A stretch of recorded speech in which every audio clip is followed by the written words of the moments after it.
All right, so this is the book of Jude. So this is so I'm reading it from the Sefer. So this is Jude. There's only one chapter, so it should be easy to stay with us. So this is Yehuda, the servant of Yahawashi Hamashiach and brother of Yaquab. To them that are sanctified by Yahweh, the Father, and preserved in Yahawashi Hamashiach and called. Mercy unto you, and peace and love be multiplied. So you see how he writes to his brethren: mercy, peace, and love be multiplied. Beloved, when I gave all diligence to write unto you of the common salvation, it was needful for me to write unto you and exhort you that you should earnestly contend for the belief which was once delivered unto the Kodeshim, or the set apart, the holy ones. In the Hebrew version of James, it doesn't say exhort. It says, it was needful for me to write unto you and rebuke you that you should earnestly contend for the belief. And to contend means to fight. You should fight for the belief that was once delivered unto our ancestors. So you got to fight for what we lost and what we never actually achieved, that you should get that. For there are certain men crept in unawares, who were before of old ordained to this condemnation, wicked men, turning the grace of Yahweh into lasciviousness, and denying the only Adonai Yahweh and Adonai Yahawashi Hamashiach. So he says there's certain men crept in unawares who were before of old ordained to this condemnation. They were ordained to destruction. Wicked men turning the grace of Yahweh. In the Hebrew version, it says turning the love of Yahweh into lasciviousness and denying the Father and Hamashiach. So by their actions and lack of belief, they deny the Father and Hamashiach, and they're already condemned to destruction. Verse 5, I will therefore put you in remembrance, though you once knew this, how that Yahweh, having saved people out of the land of Mitzrayim, afterward destroyed them that believe not. And belief and faith are interchangeable. So he destroyed them that did not have faith. And many of us Israelites today do not have faith. We like the works of the law. We talk about the law, but not the faith in Yahweh and Hamashiach. And if we do not have faith or do not believe in the Mashiach, then we don't believe in Yahweh either. Because it says if you have Hamashiach, you have Yahweh. If you have Yahweh, you have Hamashiach. So if you don't believe in Mashiach, you don't believe in Yahweh either. And that's what people don't realize. If you do not believe in the Mashiach and want to do what he says, you don't believe in the Father either. So you're essentially doing it in vain. Verse 6, and the angels, which did not guard their first estate, but left their own habitation, he has reserved in everlasting chains under darkness unto the judgment of the great day. So it says the angels or the messengers which left their estate. Their estate is their status, their abode. Their own habitation hath he reserved in everlasting chains under darkness unto the judgment of the great day. So when you go back before the verses, this is what Israel did also. We left our estate and left our own habitation. And if we don't return to it or put our faith in it and learn from it, then we too are reserved in chains unto everlasting darkness. We condemn ourselves. That's why it said before, when it says those that crept in unawares, who were or before ordained of old to this condemnation, wicked men. So you're throwing away the faith of Yahweh and Yahawashi. That's what was given to us. That was our inheritance. That and the land of Israel, and to be priests and kings for the Most High and Yahawashi. So we left that estate. And in leaving that estate, we're mimicking what the angels did when they left their estate with Satan. And they're reserved in chains unto darkness. The Mashiach died, so we have the opportunity not for that to happen, right? So let's go to, so Jude 1 and 6. The first precept we're going to go to is in the book of Enoch, because this is Jude quotes Enoch more than anybody else. So this is Jude 1 and 6. We go to the book of Enoch, chapter 12. Come on. First Enoch or second Enoch? I only have one continuous. Okay. But 12, chapter 12, what? Verses 1 through 7.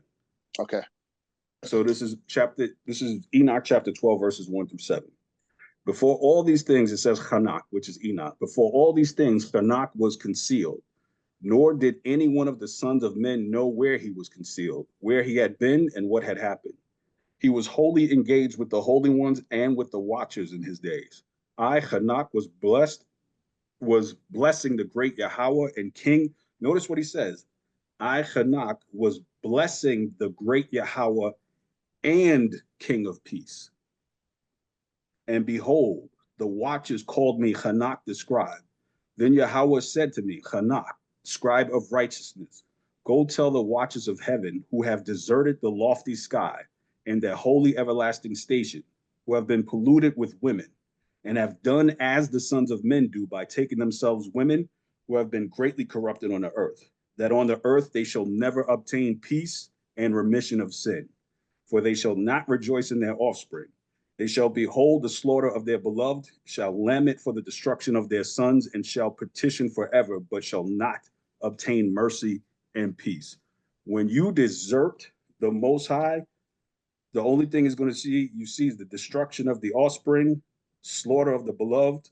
You'll lament for destruction of the sons and petition, but will never obtain peace and mercy when you turn your back on him. This is what the angels did. So when we go back, well, let me go back to Jude.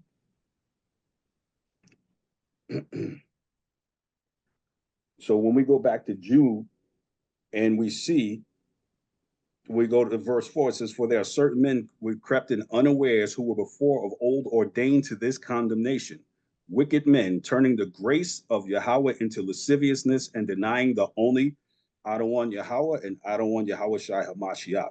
So in a sense, he's saying Israelites, because that's who he's talking about, did the same thing the angels did. You left your estate. And in leaving your estate, you turned your back on the Most High. And the only thing you have looking forward to is destruction. So this is why Jude or Yahweh is saying, well, in verse 3, beloved, when I gave all diligence to write unto you the common salvation, it was needful for me to write unto you. In Hebrew, it says, rebuke, but exhort you, that you should earnestly contend for the belief which was once delivered unto the set apart ones. You got to fight for this belief, is what he's telling us, right? Verse 7,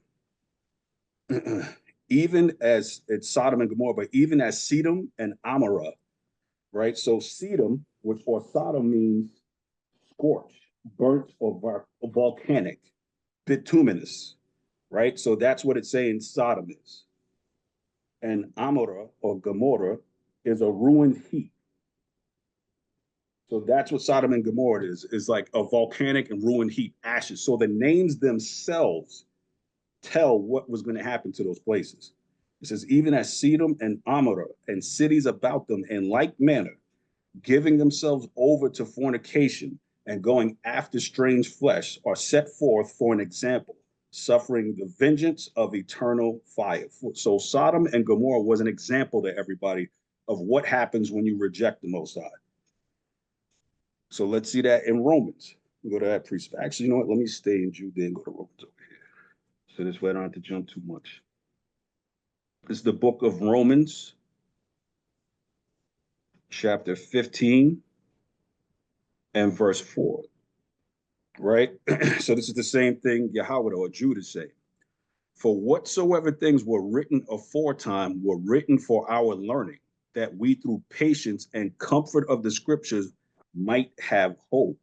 So again, this is why he was saying you should earnestly contend for the belief which was once delivered unto the Kodesh. This was given to us.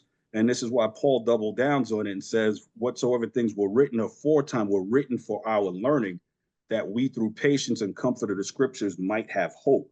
So everyone is stressing us, go back to the lesson that we had, because all the New Testament is, or Brit Chadashah, a renewed testament, is stating It's giving you the spiritual meaning of everything that took place in the Old Testament. That's what the New Testament is. It's nothing different.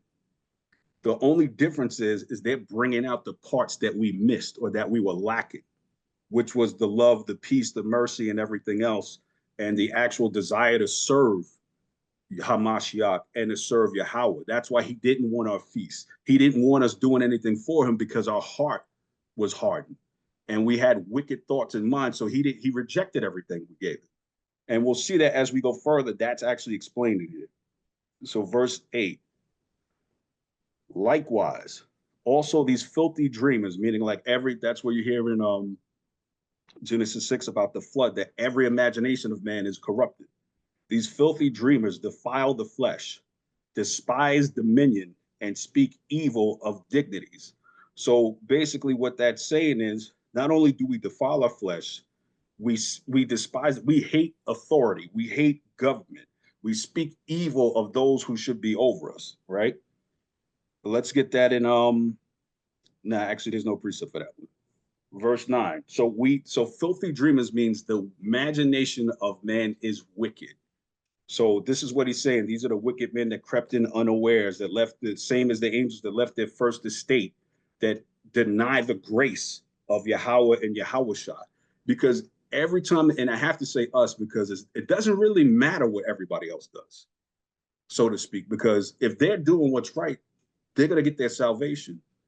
If this is our inheritance, it matters more so what we do with it. We have to get back to what was being told and what we were supposed to do. And that rejection of the grace, the mercy, and the love is what's getting us destroyed and continuously getting us destroyed. That's why the Mashiach said in Matthew, let me go there real quick, Matthew 23 and 23. Where he says, woe unto you, scribes and Pharisees, hypocrites, for ye pay a tithe of mint and anise and cumin, and have omitted the weightier matters of the law, judgment, mercy, and faith. These ought ye have done, and not leave the other undone. So he's not saying don't keep the law, but if you're going to keep the law, you have to include judgment, mercy, and faith, because essentially, if you don't, you're a wicked ruler. And so if we're going out there, the law, the law, the law, and there's no mercy, there's no judgment, there's no faith, how are we different than any other nation? That's what sets us apart, is having the love of Yahweh and Yahawashi and the law. That's why it says the commandments and the faith. The two always go together. And when you leave one out, the faith, which is in Mashiach, you lose the other. So if you leave out the faith, which means you leave out Yahawashi, you don't actually have the commandments and you're not keeping them because you don't have the Father without Yahawashi. No man comes to the Father but by me. And if he's telling you it's faith, it's mercy, it's judgment, and it's doing all of these things, it's humility, it's meekness, and you reject that, you rejected Yahweh also, because Yahweh sent him to be the example. And if you reject his example, you rejected the Father. And a lot of Israelites are not making that connection. Yep. Where are we? Verse 9.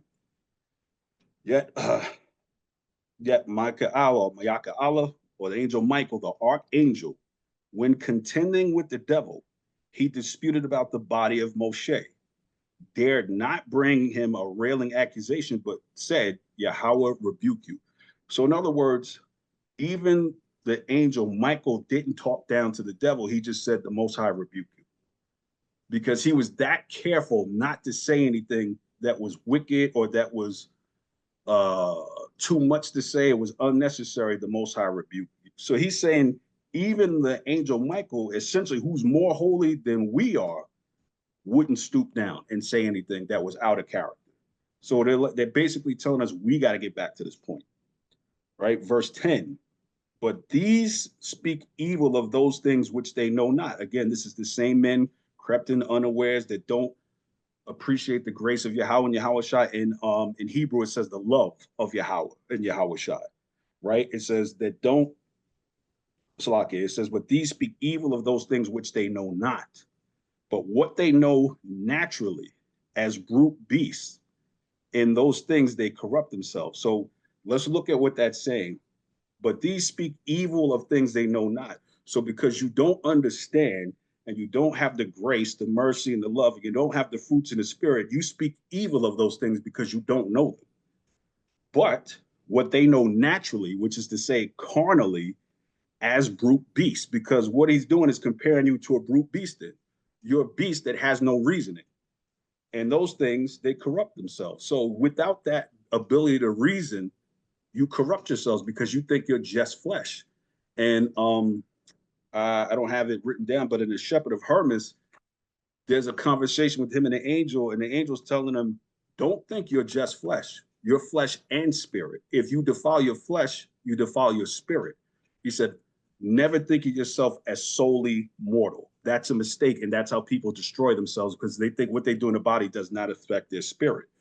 So the same here, but these that speak evil of those things which they know not, but what they know naturally as brute beasts, because there's a separation of the flesh and the spirit, and those things they corrupt themselves.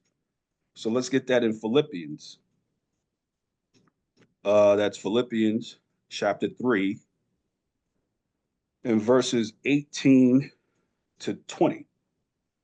It says Philippians 3 and 18, for many walk, of whom I have told you often, and now tell you even weeping, that they are enemies of the cross of the Mashiach. So let's not think the cross, a literal cross, is not an image, but the burden that the Messiah took on himself as a cross, whose end is destruction, whose Elohim is their belly, meaning their God is to feed themselves. They only think of the flesh, and whose glory is in their shame, who mind earthly things. So this is why Jude or Yahawashi is saying what they know naturally as brute beasts. Brute beasts feed their stomach. They eat, sleep, shit, so on and so forth. That's all they do. That's all they know. So he's comparing Israelites that don't receive the Mashiach and Yahweh as brute beasts.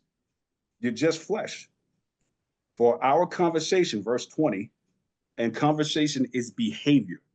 For our conversation is in heaven, from whence also we look for the Savior, the Master Hamashiach Yahawashi.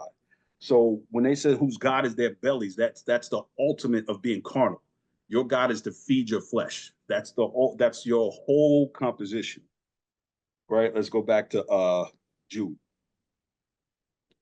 Verse 11. Woe unto them, for they have gone in the way of Cain, and ran greedily after the error of Balaam for reward, and perished in the gainsaying of Korah.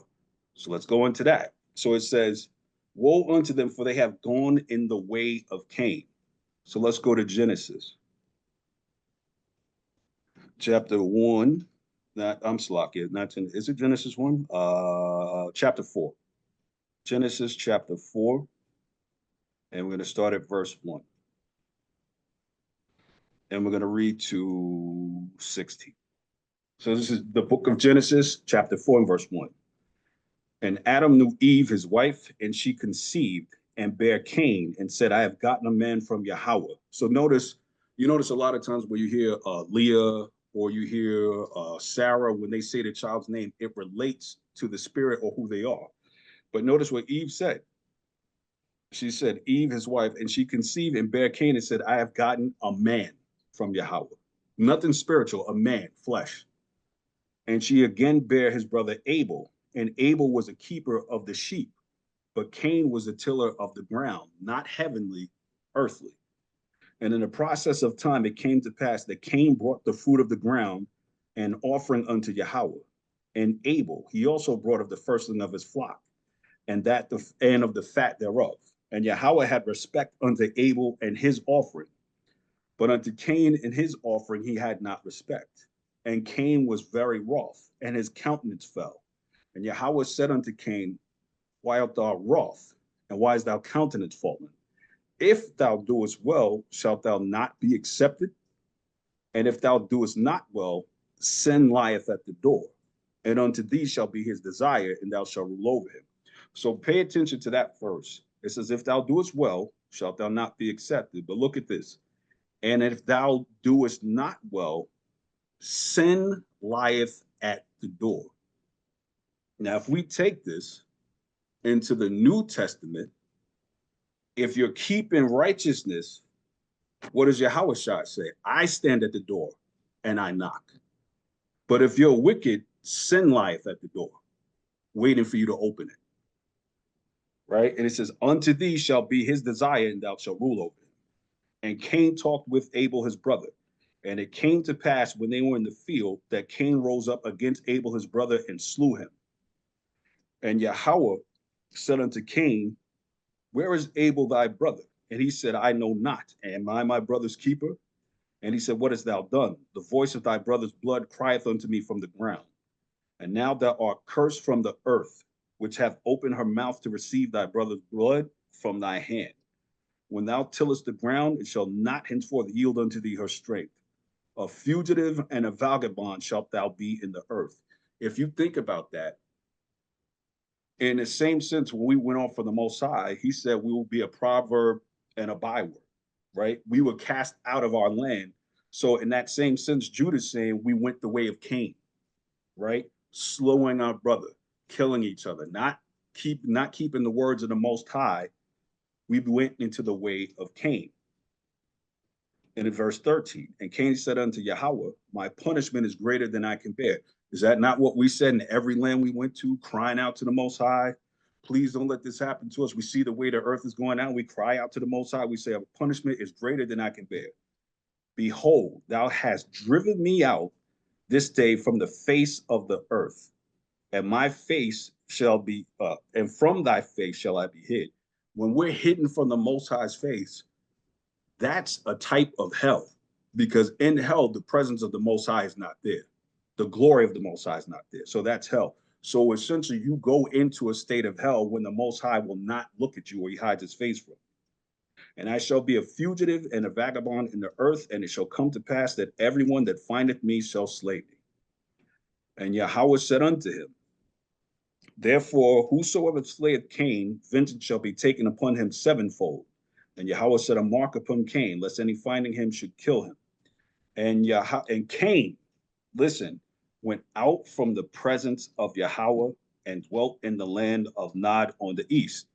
Cain knew his wife, she conceived, bare Enoch. That's a different Enoch. He built a city and called the name of the city after his son Enoch.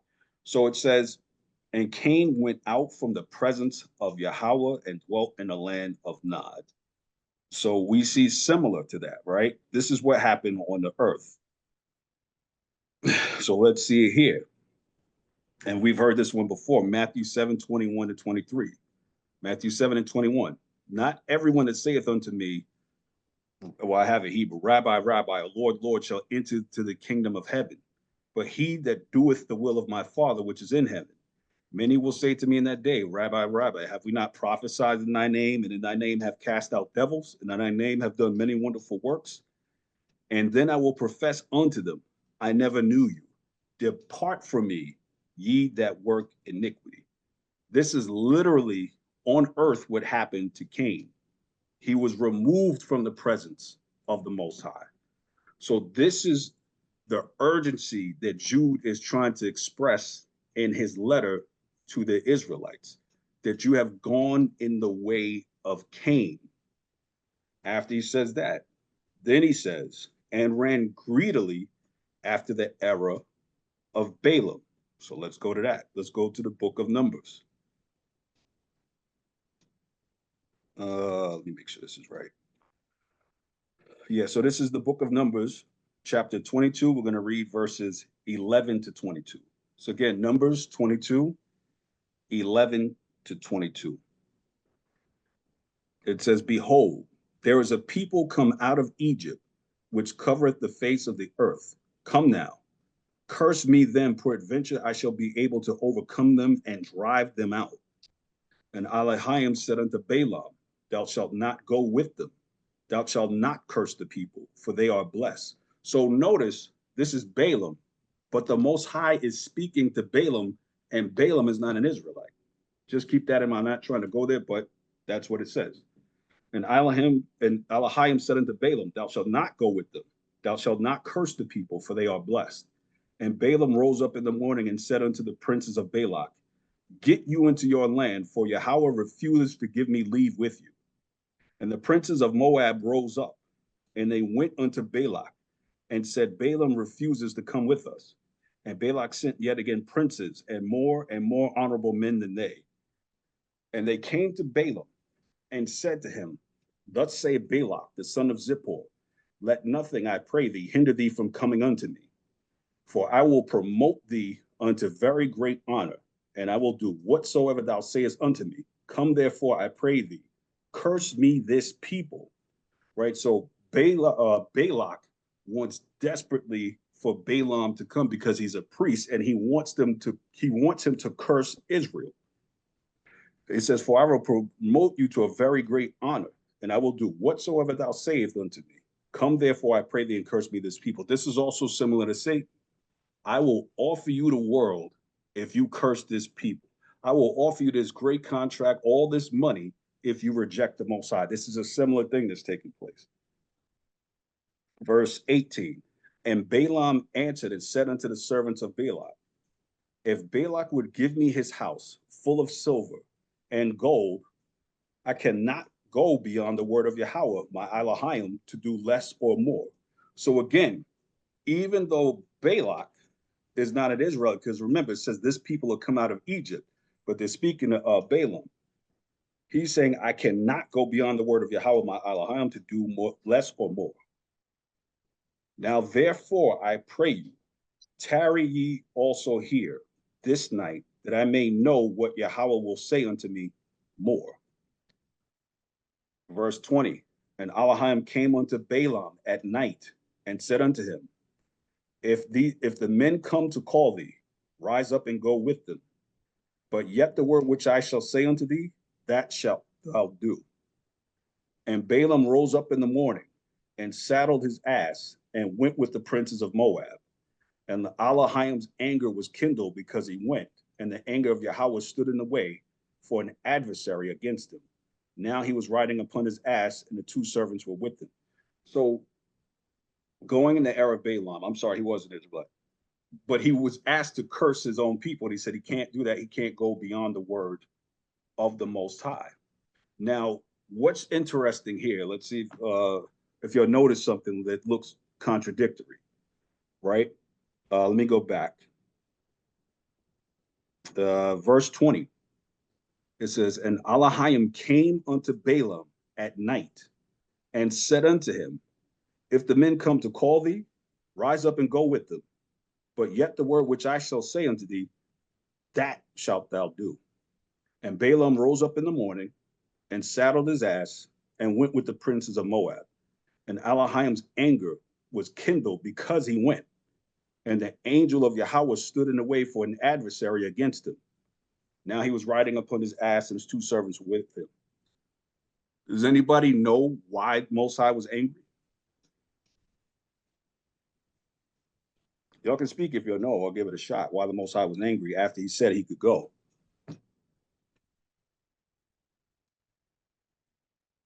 Nobody? Nah, No. Okay, but it does look contradictory, no? it does. Yes, it does. Now I'm going to read it again, but I'm going to read it slow. I didn't catch it either. But then I was like, oh, because I'm like, wait, how could the Most High be angry at him when you said it was okay? Let's read it again, verse 20. And Elohim came unto Balaam at night and said unto him, watch this, if the men come to call thee, rise up and go with them.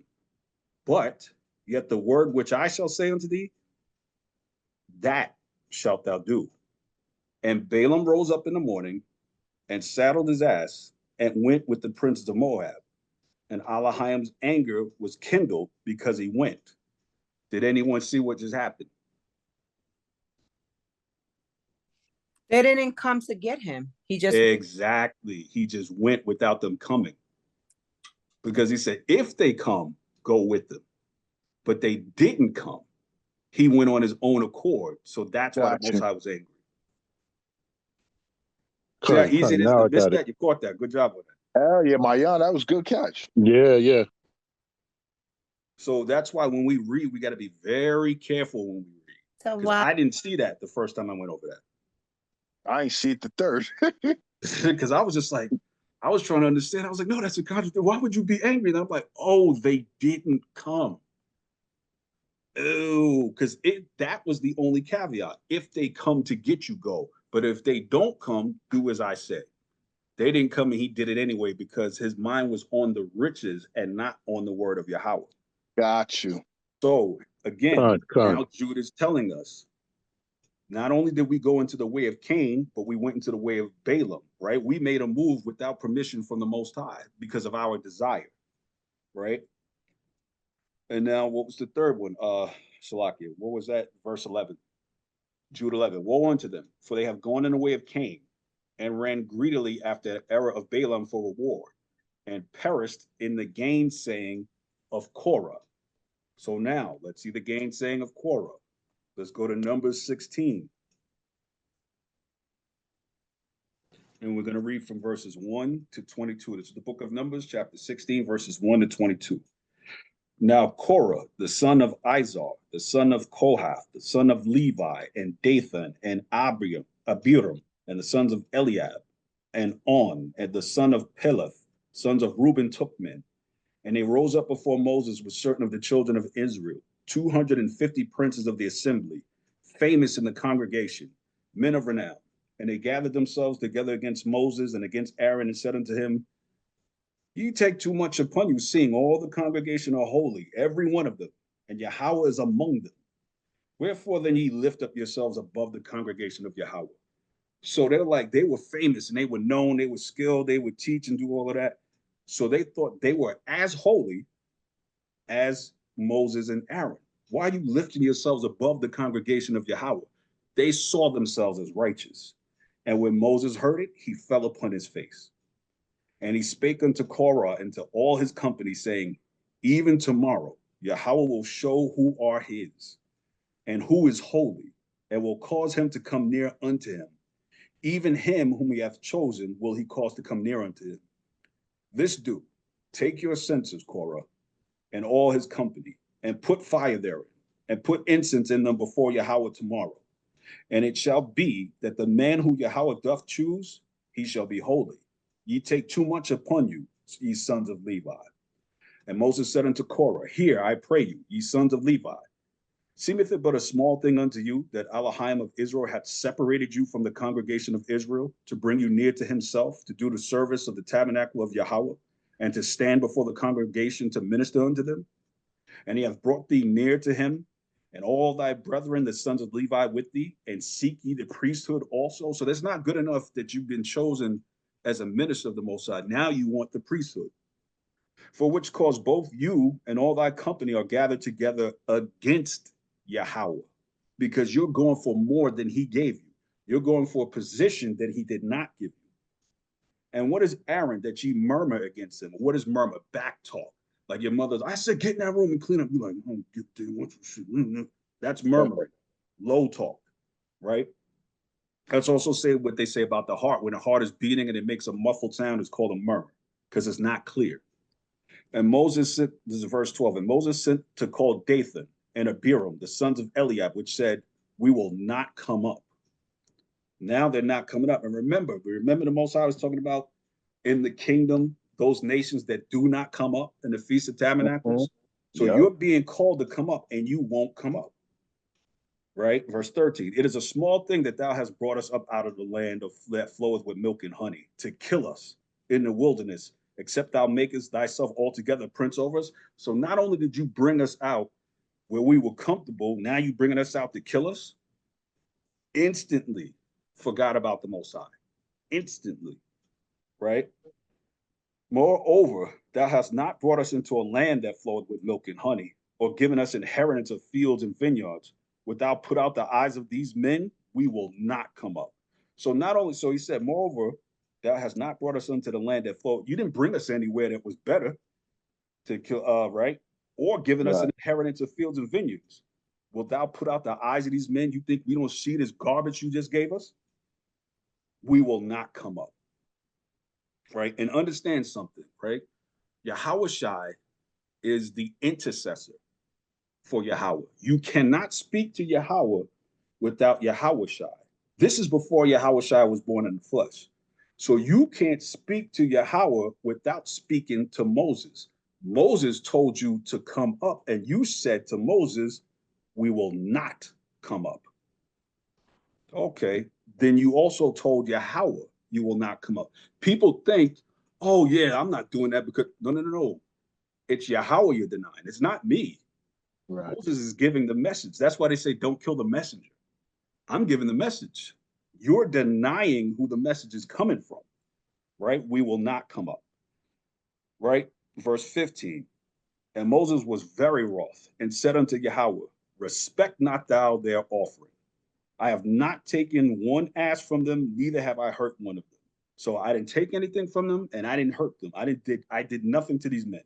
And Moses said unto Korah, be thou in all thy company before Yahweh, thou and they, and Aaron tomorrow, and take every man his censer, and put incense in them, and bring ye before Yahweh every man his censer, 250 censers, thou also and Aaron each of you his censer. And they took every man his censer, and put fire in them, and laid incense thereon, and stood in the door of the tabernacle of the congregation with Moses and Aaron. And Korah gathered all the congregation against them, unto the door of the tabernacle of the congregation. And the glory of Yahweh appeared unto all the congregation. And Yahweh spake unto Moses and unto Aaron, saying, separate yourselves from among this congregation, that I may consume them in the moment. So in other words, step aside, I'm going to kill every one of them. And they fell upon their faces and said, O Elohim, the El of spirits of all flesh, shall one man sin, and wilt thou be wroth with all the congregation? So look what Moses said, despite them talking about him like that, despite them disrespecting him and disrespecting the Most High, he was concerned that they were going to die. Right? So let's drop down. Is that where I want to go? Okay, keep reading. And Yahweh spake unto Moses, saying, speak unto the congregation, saying, get you up from about the tabernacle of Korah, Dathan, and Abiram. And Moses rose up and went unto Dathan and Abiram, and the elders of Israel followed him. And he spake unto the congregation, saying, depart, I pray you, from the tents of these wicked men, and touch nothing of theirs, lest ye be consumed in all their sins. Think about how dangerous that is, that the Most High is telling you through Moses, don't touch anything of theirs unless you're going to be consumed also. This is the same thing, similar, what happened to the Levite that died when he touched the Ark of the Covenant. He was instructed not to touch it, and he died. The same thing happened here. On your way out, don't touch anything of theirs unless you be consumed in all their sins. So they got themselves up from the tabernacle of Korah, Dathan, and Abiram on every side. And Dathan and Abiram came out and stood in the door of their tents, and their wives, and their sons, and their little children. And Moses said, hereby ye shall know that Yahweh hath sent me to do all these works, for I have not done them of my own mind. If these men die the common death of all men, or if they be visited after the visitation of all men, then Yahweh hath not sent me. Let me see. Do I want to go with that?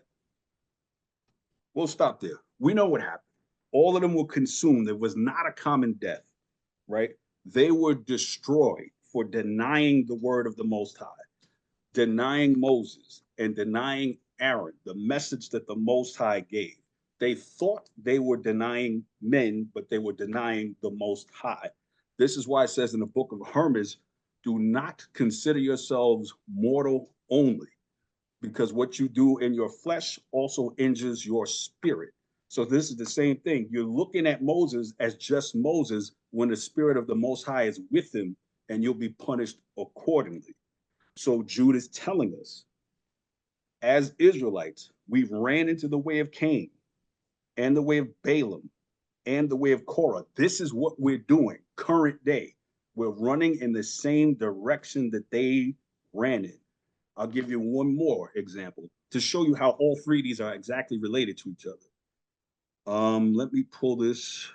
I think it's from the first book of Adam and Eve. Let me get that. Let's go to Cain. Now, let me give you an idea how bad Cain actually was. It's worse. It's worse than we thought it was. Let me see. Cain's worship relations. Oh, that's long. Okay, so I'll start from, what is that? 57, 59, whatever it is in Roman numerals. I'll start from this chapter. And the title is Jealousy Overcomes Cain. He makes trouble in the family, how the first murder was planned. It says, Then Adam said to Eve, Behold, the children are grown up. We must think of finding wives for them. Then Eve answered, How can we do it? Then Adam said to her, We will join Abel's sister in marriage to Cain and Cain's sister to Abel. Now, before this, Satan came unto Cain and said, You have a beautiful sister, and they're going to give her to Abel. Slakia. He said, They're going to give you his ugly sister to marry. So Cain got pissed about that. Right? This is verse 4. It says, Then Eve said to Adam, I do not like Cain because he is hard-hearted, but let them stay with us until we offer up the Lord on their behalf. So Eve didn't like Cain, her own son. This is the same thing that happened with Esau. Right? And Adam said no more. Meanwhile, Satan came to Cain in the figure of a man in the field and said to him, Behold, Adam and Eve have taken counsel together about the marriage of you two. Oh, yeah, there you go. And they have agreed to marry Abel's sister to you and your sister to him. But if it was not that I love you, I would not have told you this thing. Yet, if you will take my advice and obey me, I will bring you on your wedding day beautiful robes and gold and silver and plenty, and my relations will attend you. So this is the same thing we see with Balaam, the silver and the reward of his house. Anything you want, I'll give you if you curse these people. Satan is saying, I love you, and I'll give you robes, gold, and silver and plenty, and my relations will I attend to you. Then Cain said with joy, Well, where's your relations? And Satan answered, My relations are in a garden in the north, where I once meant to bring your father Adam, but he would not accept my offer. But you, if you will receive my words, and if you will come after me, if you will come to me after your wedding, you shall rest from the misery which you are, and you shall rest and be better off than your father Adam. And these words of Satan, Cain opened his ears and leaned toward his speech. And he did not remain in the field, but he went to Eve, his mother, and beat her and cursed her and said to her, Why are you planning to take my sister to wed her to my brother? Am I dead? And his mother, however, quieted him and sent him to the field where he had been. Then when Adam came, she told him of what Cain had done. But Adam grieved and held his peace and said not a word. Then on the next morning, Adam said to Cain, his son, Take of your sheep, young and good, and offer them up to your God. And I will speak to your brother to make his offering up to God of corn. They both obeyed the father Adam, and when they took their offerings, they offered them up on a mountain by the altar. But Cain behaved haughtily towards his brother and shoved him from the offer and would not let him offer up his gift on the altar, but he offered his own on it with a proud heart, full of guile and fraud. So we see when you go back to Genesis, why the Most High was not accepting his offering. But as for Abel, look at what Abel did. But as for Abel, he set up stones that were near at hand, and on that he offered up his gift with a humble heart, free of guile. So he was like, since you pushed me from serving the Most High, I'll make something and serve him anyway. So in the same sense, where you hear people, oh no, I left the truth because these brothers, no. What did Abel do? He was stopped from worshiping the Most High, and then he found his own way to do it. He was still following the law, but he was like, okay, I'll set up something and I'll worship him regardless to what you do. So when people say, oh, I left the truth because of these brothers, you were never in the truth. Because Abel could that same thought and then just like, I'm not going to do it anymore. But he said, I'll take these stones and worship the Most High. I don't care what I have, I'm still going to worship. Right? Verse 20. Cain was then standing by the altar in which he had offered up his gift, and he cried to God to accept his offering, but God did not accept it from him. Neither did a divine fire come down to consume his offering. Does this not sound like what happened with Korah? Yeah. Because he said, in the morning, we'll see who's the Most High's.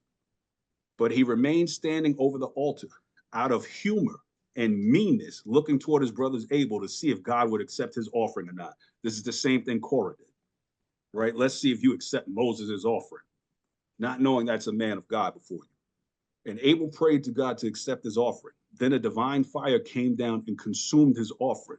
And God smelled the sweet savor of his offering because Abel loved him and rejoiced in him. And because God was well pleased with them, he sent an angel of light in the figure of a man who are partaken of his offering, because he had smelled the sweet savor of his offering, and they comforted Abel and strengthened his heart. But Cain was looking at all that took place at his brother's offering and was angry because of it.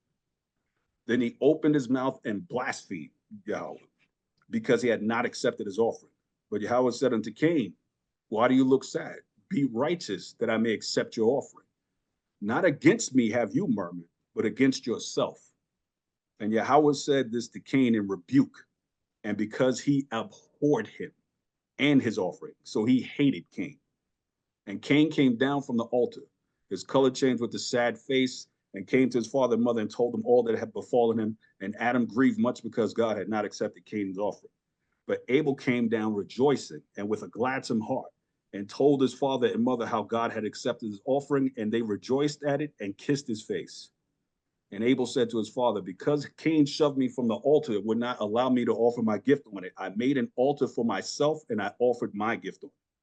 But when Adam heard this, he was very sorry, because it was the altar he had built at first, on which he had offered his own gift. So in other words, he created an altar so that himself and his family could worship the Most High. Cain took it over, and his son had to build his own offering.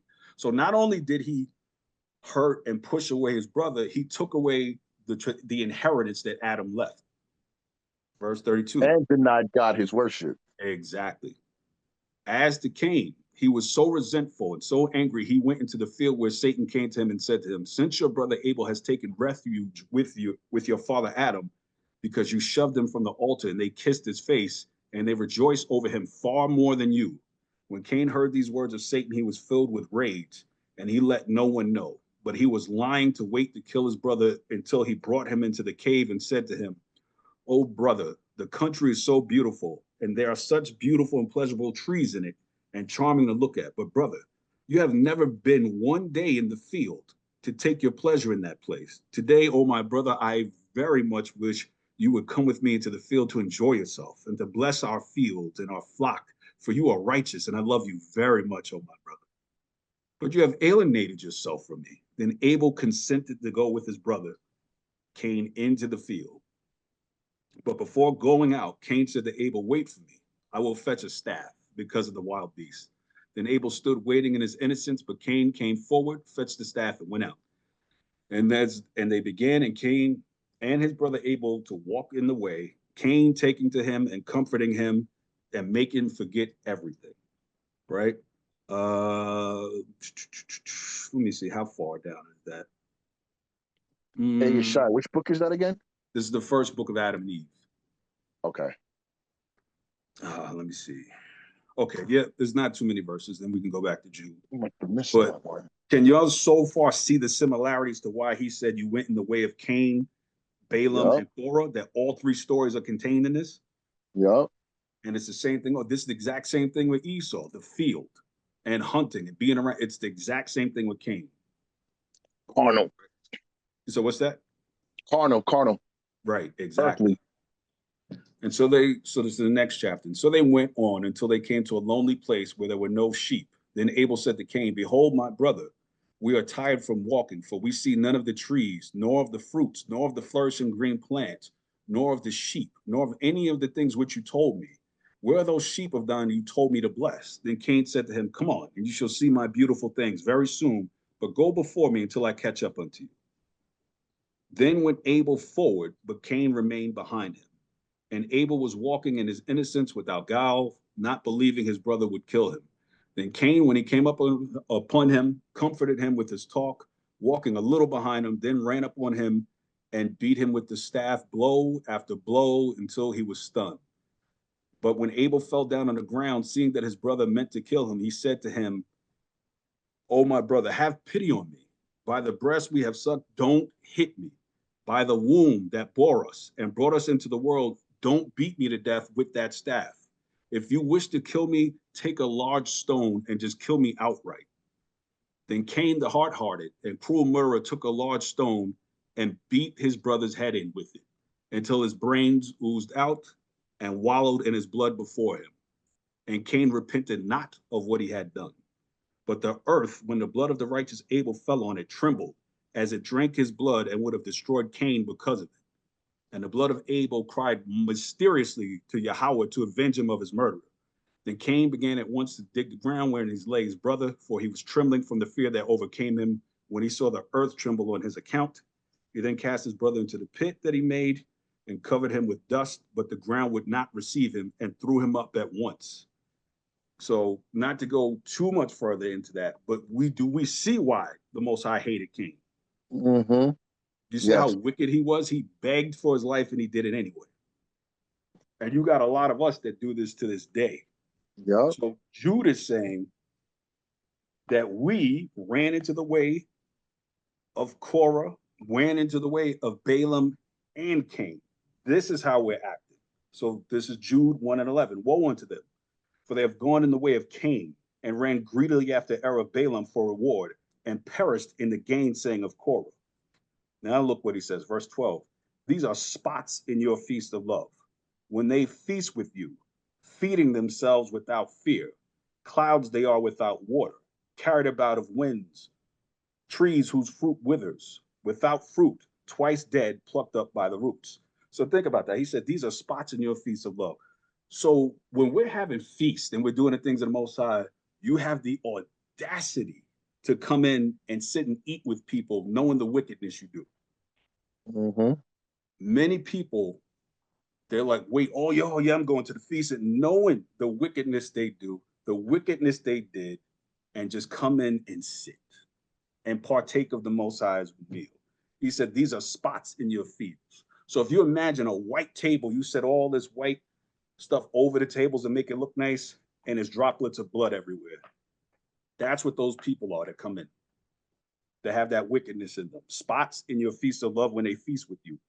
Feeding themselves without fear, no fear of the Most High, that you can show yourself to a feast. Clouds they are without water, right? They have no purpose, carried about of winds.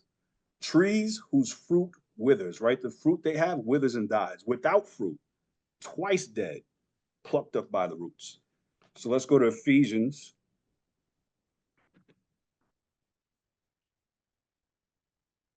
chapter 4 and verse 14. Notice this, Ephesians 4 and 14, that we henceforth be no more children, tossed to and fro, and carried about with every wind of doctrine, by the sleight of men, and cunning craftiness, whereby they lie in wait to deceive. I'll read the next verse. But speaking the truth in love, may grow up into him in all things, which is the head, even the Mashiach. So what is the truth? The truth is the law. But notice what it says, but speak the truth in love.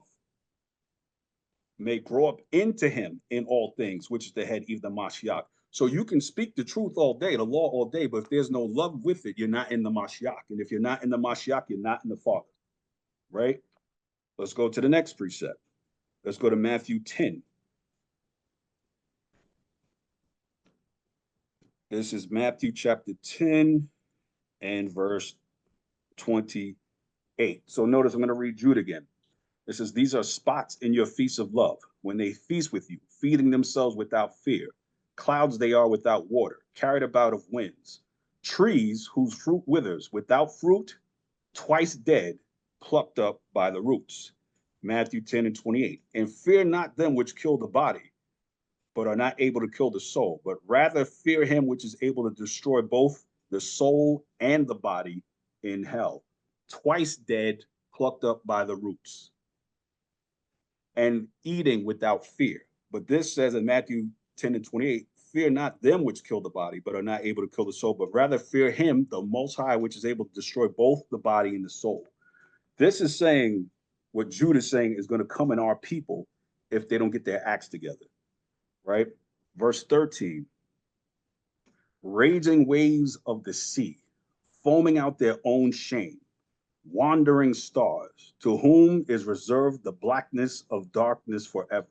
So raging waves of the sea. So when you see the seas, you know, the waves come crashing in, right? It says foaming out their own shame. It's not just foam that comes out. Sometimes it's sand and dirt that comes with that. So what it's saying is foaming out their own shame. Their shame is brought before them. It's right in front of you. The wickedness is showing itself. Wandering stars, to whom is reserved the blackness of darkness forever. So who can we compare that to? The wandering stars. So let's go, give me a second. We're going to go to the Testament of Solomon. Where are we reading from? This is the Testament of Solomon, chapter 24, verses 17 to 26, right? It says, and when they were gone, I ordered Orneus to be brought forward, which is a demon, and said to him, tell me how you know this. And he answered, we demons ascend into the expanse of heaven and fly around among the stars, and we hear the sentences which go forth on the souls of men. And immediately we come, and whether by force of influence or by fire or by sword or by some accident, we veil our act of destruction. And if a man does not die by some untimely disaster or by violence, so notice that you can die by something that wasn't intentional. So it's not always you're being judged. Sometimes people just get caught in something, right? So if a man does not die by some untimely disaster or by violence, then we demons transform ourselves in such a way as to appear to men and to be worshipped in our human nature. So in other words, if the if the thing did not take them out, they appear to them and hope that they get the worship for what happened. So I believe, I could be wrong, a lot of times like, oh, you hear people, yeah, and I was in this terrible accident, but this angel just stood and whatever. That's a demon, right? And it says, I therefore, verse 20, I therefore, having heard this, glorified the Lord Yahweh and questioned the demon again, saying, tell me how you can ascend into heaven, being demons, and intermingle amongst the stars and the holy messengers. And he answered, just as things are fulfilled in heaven, so also on earth, the types of all of them. For there are principalities and authorities and world rulers, and we demons fly around in the air, and we hear the voices of the heavenly beings and survey all powers. And having no ground which to descend and rest, we lose strength and fall off like leaves from the tree.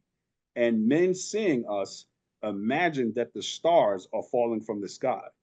But it's not really so, O king. But we fall because of our weakness and because we have nothing anywhere to lay hold of. And we suddenly fall down like lightnings at the depth of night. And we set cities in flames and the field on fire. For the stars have firm foundations in the heavens, like the sun and the moon. So, in that sense, when Jude is saying that we're like wandering stars, you're being compared to demons that have no stronghold, where the stars are set in the heavens by the word of the Most High. The demons, like stars, have no place to go, have no place to rest. They can't find rest, they can't find peace. So let's go to the book of Enoch. That's like them losing their estate too. Exactly, like he said earlier. We lost our state when we were cast out of Israel. It's the same thing, but it's in the flesh. Right? So this is the book of Enoch, chapter 18, and it's verses 14 and 16. Verse 14, he said, and I beheld 7 stars, like great blazing mountains, and like the Ruach entreated me. The angel said, this place, until the consummation of heaven and earth, will be the prison of the stars and the host of heaven. So again, we're talking about those wandering stars. This is a prison for them, right? These are the actual spirits, but it's the same for men if he goes off, right? Because he's a spirit also. Let's go to chapter 21. Enoch chapter 21 and verse 3. There too I beheld 7 stars of heaven bound in it together, like great mountains and like a blazing fire. I exclaimed, for what species of crime have they been bound? And why have they been removed from this place? Then Uriel, one of the holy angels who was with me and who conducted me, answered, Hanak, wherefore do you ask? Wherefore do you reason with yourself and anxiously inquire? These are those of the stars which have transgressed the commandment of Al Elyon and are bound until the infinite number of days of their crimes be completed. Right? And finally, we'll go to Enoch 69. There's a lot of them that it talks about that, but I didn't want to get too many of them. This is Enoch chapter 69, verses 28 to 30. It says, by this oath, the sun and moon complete their progress, never swerving from the command to them forever and ever. By this oath, the stars complete their progress. And when their names are called, they return and answer forever and ever. So these stars that don't do that are like unto demons because they transgress the word of the Most High. So Jude is comparing Israelites that go against the word of the Most High to wandering stars, even to demons that left their estate. And this is why in the beginning, or even though it says I exhort, in the Hebrew says I rebuke you to earnestly seek that message that was given to us in the beginning, right? Because this is what we have waiting for us if we turn our back on what the Most High says. So let's go back to Jude, or Yahawashi, as it is in Hebrew. We were verse 13, so I'll read that over. It says, raging waves of the sea, foaming out their own shame, wandering stars, to whom is reserved the blackness of darkness forever. Verse 14, and Hanak also, the seventh from Adam, prophesies of these, saying, behold, Yahweh cometh with 10,000 of his Kodashim, or the set apart ones. I'll read that real quick to show the precept. That's in the book of Enoch, chapter 2 and verse 1. Behold, he comes with 10,000s of his Kodashim to execute judgment upon them and destroy the wicked and reprove all the carnal for everything which the sinful wicked have done and committed against him. Right? That's the book of Enoch, chapter 2 and verse 1, to go with Jude 14. Let me go back to Jude, or Yahawashi. So at the verse 14. And Hanak also, the seventh from Adam, prophesied of these, saying, behold, Yahweh cometh with 10s of thousands of his Kodashim to execute judgment upon all and to convince all that are wicked among them of all their wicked deeds which they have wickedly committed, and of all their hard speeches which wicked sinners have spoken against him. These are murmurers, complainers, walking after their own lusts, and their mouth speaks great swelling words, having men's persons in admiration because of advantage. So it's more about, so like what I spoke about earlier, with people, oh, these men said this and I left the truth because of that. No, because you admired men. You did not admire the Most High. If you admired the Most High, you would leave and worship the Most High elsewhere. You would leave and go into your prayer closet. You would sit by yourself until the Most High spoke to you again. In the same way, this is what happened to Abel. Although Abel was pushed off the altar not to serve, he made a provision. I'm going to serve the Most High anyway with the way I know how. And the Most High accepted that because it wasn't about the altar itself. He made his own altar, right? It doesn't mean create your own doctrine or anything like that, but it's just saying no man should be able to stop you from serving the Most High, ever, right? Let me get that real quick. Hold on. Oh, hold up. Let me get this right. I'm slocky. Give me 1 second.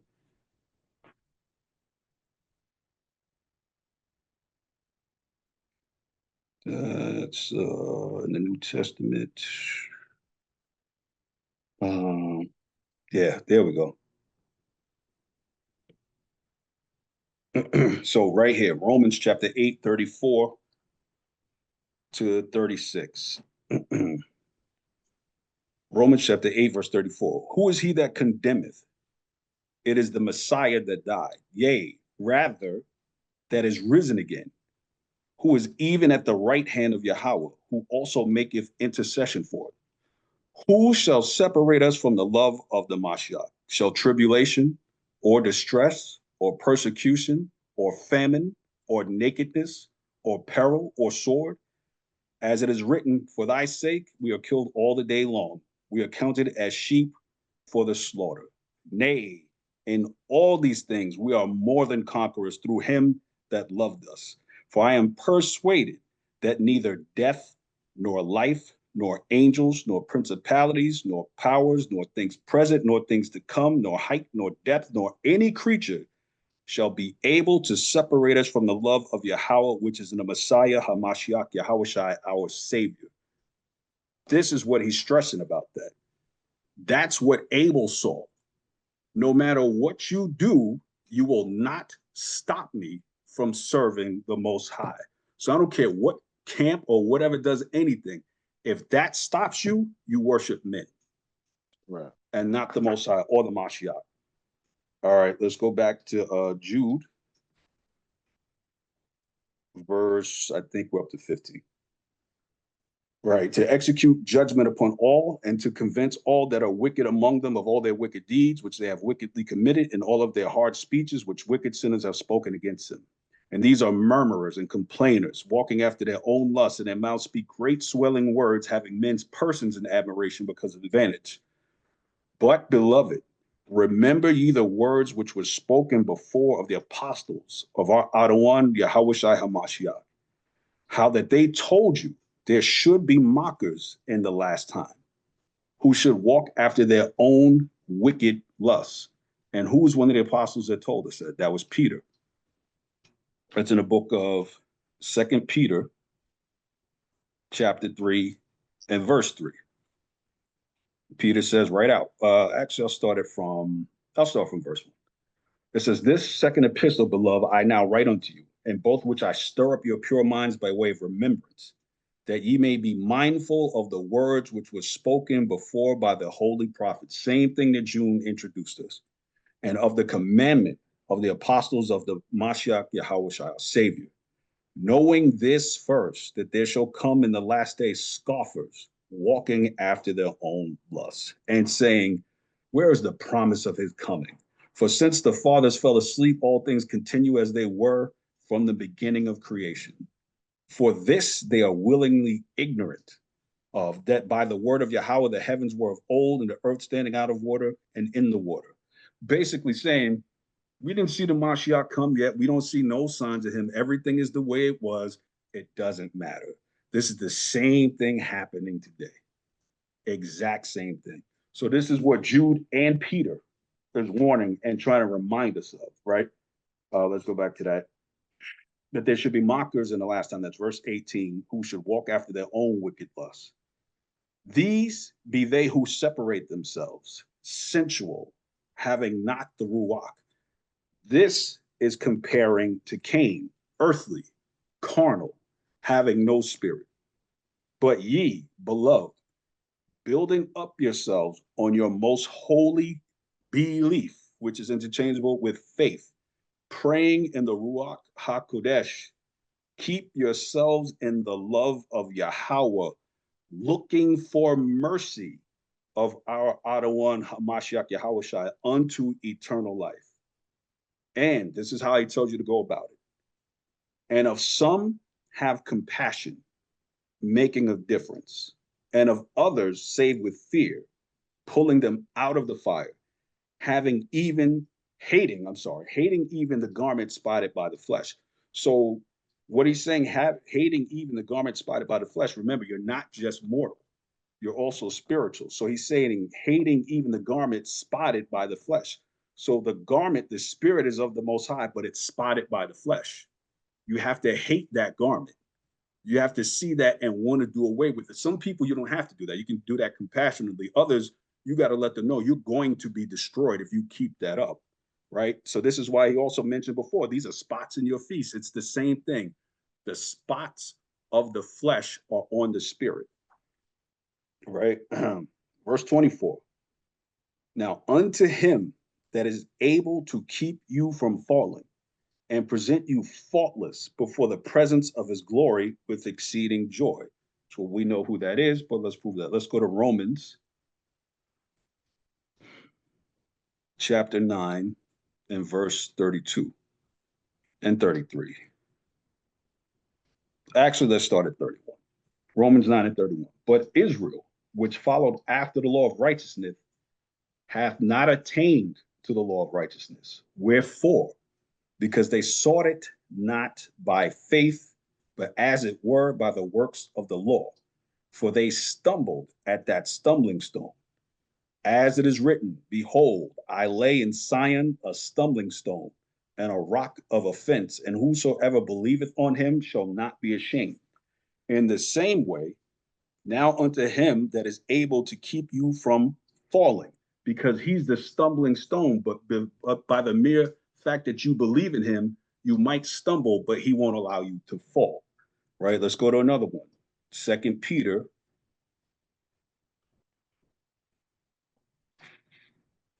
Slocky. 2 Peter chapter 3 and verse 14. Looking for it. Okay. Let's go to 12. 12 to 14. 2 Peter 3, 12 to 14.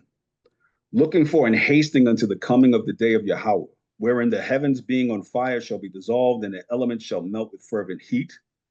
Nevertheless, we, according to his promise, look for new heavens and a new earth, wherein dwelleth righteousness.